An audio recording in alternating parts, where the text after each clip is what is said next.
మనం తెల్లారి నిద్రలేస్తే వాడే పసుపుతో కూడా అద్భుతమైనటువంటి బిజినెస్ చేయవచ్చు. ఆల్రెడీ చేసిన వాళ్ళతో మాట్లాడి వీడియో చేస్తున్నా. ఒక్క 500 లైక్స్ అడుగుతున్నా, నాకు చాలా హెల్ప్ఫుల్ అవుతుంది మీరు ఇచ్చే లైక్స్. దయచేసి మీరు లైక్ చేయండి, చాలా చాలా హెల్ప్ఫుల్ అవుతుంది నాకు ఈ లైక్స్ వ్యవహారం అనేది. దీనివల్ల వీడియోస్ ఎక్కువ మందికి వెళ్తూ ఉంటాయి. ఈ వీడియోలో నేను ఇన్వెస్ట్మెంట్ ఎట్లా పెట్టాలి, క్యాల్కులేషన్ చెప్తాను, ఎంతెంత ప్రాఫిట్స్ ఎట్లా వస్తాయి, ప్రభుత్వం ఏ రకమైనటువంటి సబ్సిడీలు గిబ్సిడీలు ఇస్తుంది దీనికి సంబంధించి అనేది ఎవ్రీథింగ్ కవర్ చేస్తే లాస్ట్ దాకా చూడండి.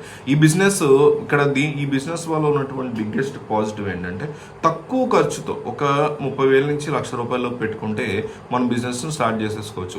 ఈ బిజినెస్ ఇంటి దగ్గర చేసుకోవచ్చు హ్యాపీగా, గొడవ లేదు. లేబర్ అసలు ఒక్క హెల్పర్ సరిపోతాడు అంతే. సో రా మెటీరియల్స్ విషయానికి వచ్చేసరికి polished turmeric fingers, packaging covers మనకు సరిపోతాయి. అంటే పసుపు ఆంధ్రప్రదేశ్లోని గుంటూరు, కడప, తెలంగాణలోని కరీంనగర్, నిజామాబాద్ ఈ ప్రాంతంలో బాగా పండిస్తారు. సో అక్కడి నుంచి మనం డైరెక్ట్గా పాలిషింగ్ చేసినటువంటి టర్మిక్ ఫింగర్స్ని మనం హోల్సేల్గా తెచ్చుకోవచ్చు.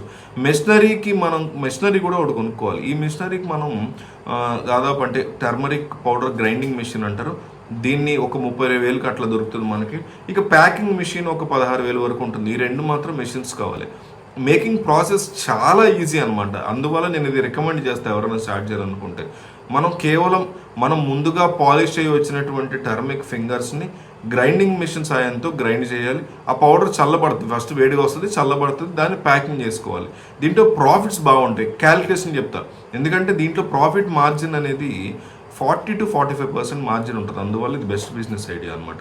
సో రోజుకి ఒక 200 ప్యాకెట్లు అమ్ముకున్న ఒక్కొక్క ప్యాకెట్ నుంచి అంటే మనం ఒక్కొక్క ప్యాకెట్లో 200 గ్రాములు వేసుకున్న ఒక ₹50 ఒక ప్యాకెట్ మీద రోజుకి 200 ఇంటూ ఒక 50 అంటే 10,000.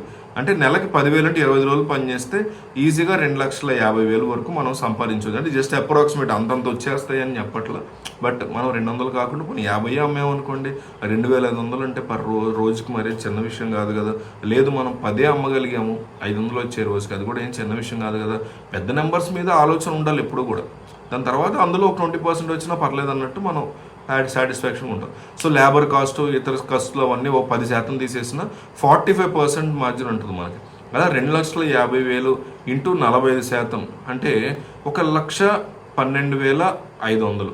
ఇది మన లాభం కింద కౌంట్ చేసుకోవచ్చు. అంటే నెలకి 1,12,500 లాభం అంటే చిన్న విషయం కాదు. ఇందులో తక్కువ 30% వచ్చినా స్టార్టింగ్లో 10 వస్తుంది అనుకోండి, ఇందులో 10%. 1 year తర్వాత ఇది మనం అచీవ్ చేయగలిగితే 1,12,000 పెద్ద మ్యాటర్. సో మార్కెటింగ్ ఎట్లా? మరి బిజినెస్కి మార్కెట్ వెరీ ఇంపార్టెంట్. దానికి మనం చేయాల్సింది సూపర్ మార్కెట్స్, ప్రొవిజన్ స్టోర్స్, వీళ్ళందరితో కాంట్రాక్టులు చేసుకోవడం. ఫుడ్ కోసం వాడతారు కదా, సో రెస్టారెంట్స్, క్యాంటీన్స్, మెస్సులు, హోమ్ బ్రాండింగ్ చేసుకోవడం, మన ఓన్ బ్రాండింగ్ చేసుకోవడం, ఆన్లైన్లో కూడా సేల్ చేసుకోవచ్చు. మంచి క్వాలిటీ మెయింటైన్ చేయాలి. గవర్నమెంట్ యొక్క పర్మిషన్స్ కావాలి, సబ్సిడీలు ఉంటాయి. ఎంఎస్ఎంఈ ఉద్యోగ ఆధార్ స్కీమ్ రిజిస్ట్రేషన్ చేసుకుంటే సబ్సిడీ ఇస్తుంది గవర్నమెంట్. FSSA యొక్క రిజిస్ట్రేషన్ కూడా చేసుకోవాలి, లోకల్ అథారిటీస్ పర్మిషన్ తీసుకోవాలి, GST రిజిస్ట్రేషన్ కూడా చేసుకోవాలి. ఇంకా సబ్సిడీ కోసం technology required quality members, credit guarantee fund scheme for micro and small enterprises అనేది ఒకటి ఉంది. స్కీమ్స్ కూడా దీనికి అందుబాటులో ఉన్నాయి. ఈ పరిశ్రమకి రా మెటీరియల్స్, మెషినరీ సప్లై చేసే వాళ్ళ యొక్క వివరాలు కూడా మనకి ఇండియా మార్ట్లో అక్కడ మీకు దొరుకుతాయి. సో వీలైనంత ఎక్కువ మందికి ఈ వీడియో పంపండి. ఒక 500 లైకులు నాకు కనిపిస్తే మీకు చాలా హెల్ప్ఫుల్ అవుతుంది నాకు ఈ వీడియోకి. దయచేసి ఇవ్వండి. Thank you.